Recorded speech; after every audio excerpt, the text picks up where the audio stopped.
1. The involved dad.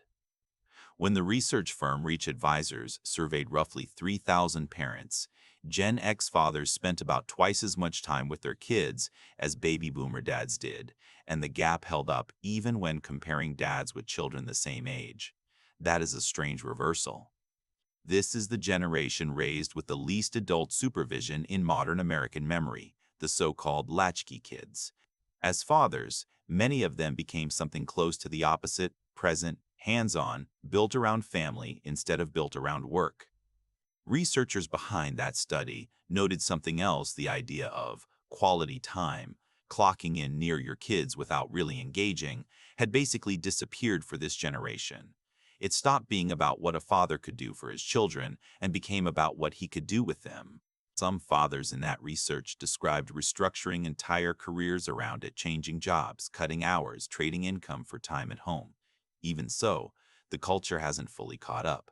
Fathers in these studies describe a familiar scene: grocery shopping with their own kids, and a stranger at the checkout still saying, "Oh, you're babysitting today." They are not babysitting. There was no template handed down for this kind of fatherhood, so this generation built one in real time, mostly without instructions. 2. The coach dad.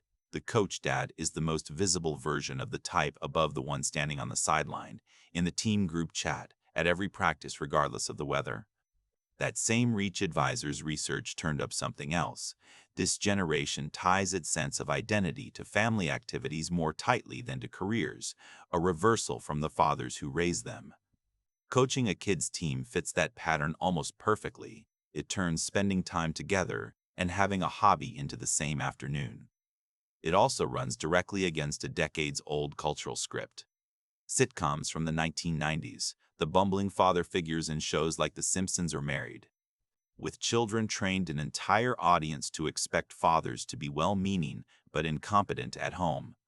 The coach dad is the live rebuttal to that stereotype, whether or not anyone's updated the script. For a lot of these men, the team isn't really about the sport. It's the one place where fatherhood doesn't require a special occasion, it's just Tuesday. 3. The quiet provider dad. Not every version of involvement looks like standing on a sideline. Some Gen X dads show it by disappearing into work for years, so somebody else in the family doesn't have to. This type logs long hours, rarely complains, and almost never narrates the sacrifice out loud.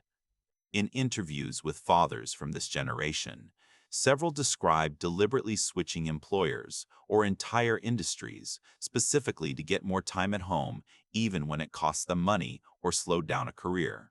It's a quieter kind of restructuring than the coach dads, and it usually happens without an audience. Because this dad doesn't perform the sacrifice, he's often the least visible type in his own household, the one everyone assumes is just working, when the working is the whole point. It's provision as the love language, whether or not it ever gets acknowledged out loud. 4. The mentor dad. According to a joint report from 0 to 3 and the fatherhood research group Premundo, roughly 90% of Gen X and millennial fathers say parenting is the greatest joy in their life, and 86% say they actively work at becoming a better parent. That second number is the interesting one. It means most of these men treat fatherhood as a skill to be improved, not a role you simply inherit. That shows up as the mentor dad, the one deliberately passing down a specific skill, value, or piece of judgment, not because his own father modeled it for him, but often because his own father didn't.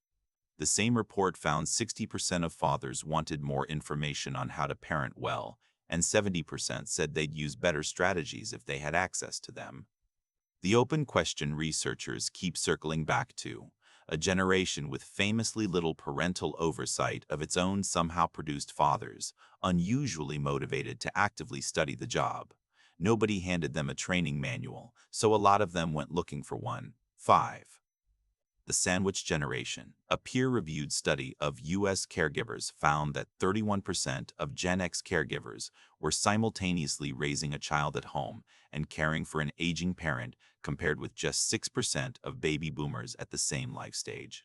Pew Research separately found that nearly half of adults in their 40s and 50s now have a living parent age 65 or older while still raising, or financially supporting their own children.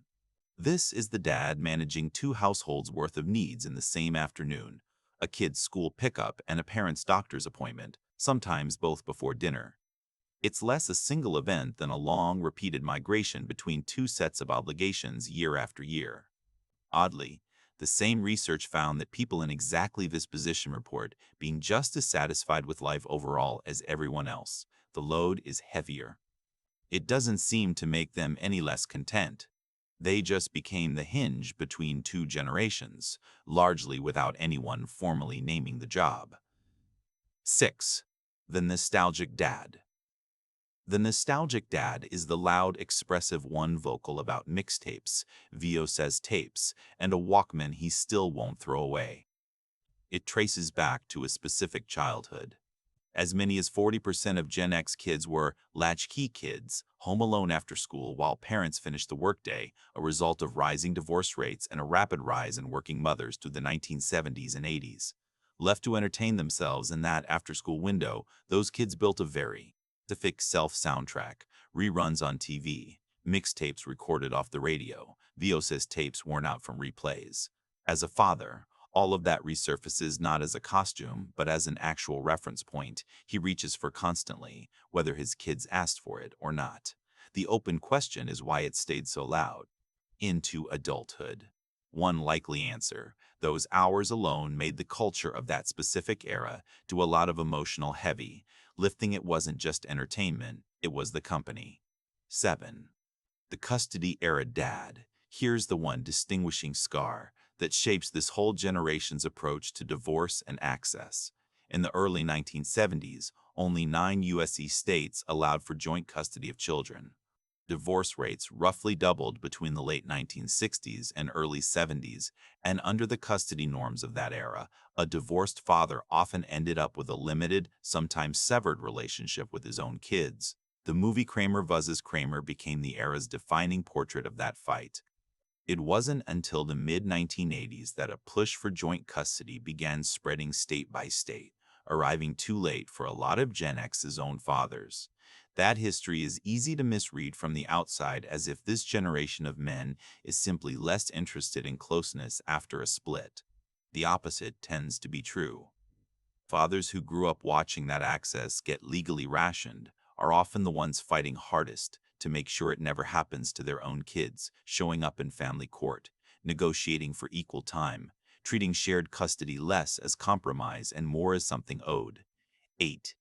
The long game dad, the bookend. Gen X was born between 1965 and 1980, which puts most of them in their mid-40s to mid-60s right now, old enough to be closing in on retirement, young enough to still be actively supporting the next generation financially.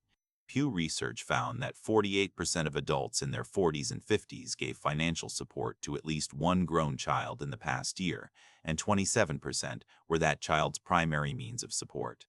This is the dad still writing checks, still fielding late-night calls, decades into the job, long after most cultural scripts assume fatherhood wins down. There's no clean finish line for this type. The provider role that started with diapers just kept extending quietly into adult children's rent and car payments. It's the least cinematic version of the whole arc, no single dramatic beat. Just a father who kept showing up for a job that was never actually supposed to last this long. If you saw your own dad or yourself in one of these, let me know which one in the comments. And if you want part 2, say so below.